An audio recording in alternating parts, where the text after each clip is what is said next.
আসসালামু আলাইকুম বন্ধুরা, আশা করি সকলেই ভালো আছেন। তো আঙ্গুর গাছে পুনিং করেছি প্রায় 7 দিনের বেশি হয়ে গেছে কিন্তু আসলে আঙ্গুর গাছে এখনও ছত্রাকনাশক দেওয়া হয়নি। পুনিং করার 7 থেকে 10 দিনের মধ্যে ছত্রাকনাশক দিলে ভালো হয়।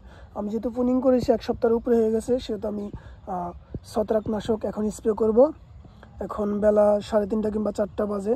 হালকা একটু রোদ যাতে পায় এই ছত্রাকনাশকে, তাহলে ছত্রাকনাশকটা শুকিয়ে যাবে এবং কি আপনার কুয়াশায় ছত্রাকনাশকটা ধুয়ে যাবে না।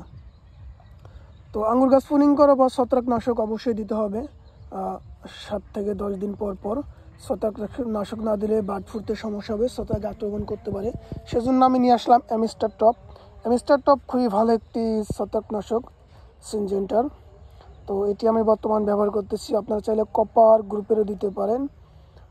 তো আমি এখন এইটাই নিয়ে আসছি, এইটাই দেওয়ার চেষ্টা করব। আপনারা অবশ্যই পুনিং করার 8 থেকে 10 দিন পর একবার ছত্রাকনাশক দিবেন।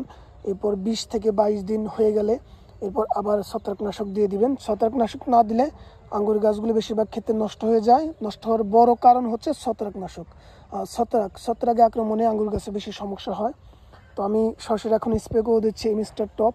আপনারাও যারা পুনিং করেছেন অবশ্যই অ্যামিস্টার টপ আপনারা স্প্রে করে দিবেন, কারণ ছত্রাকে আক্রমণ একবার আঙ্গুর গাছে হয়ে গেলে সেটাকে আসলে দমন করা অনেক কষ্টকর।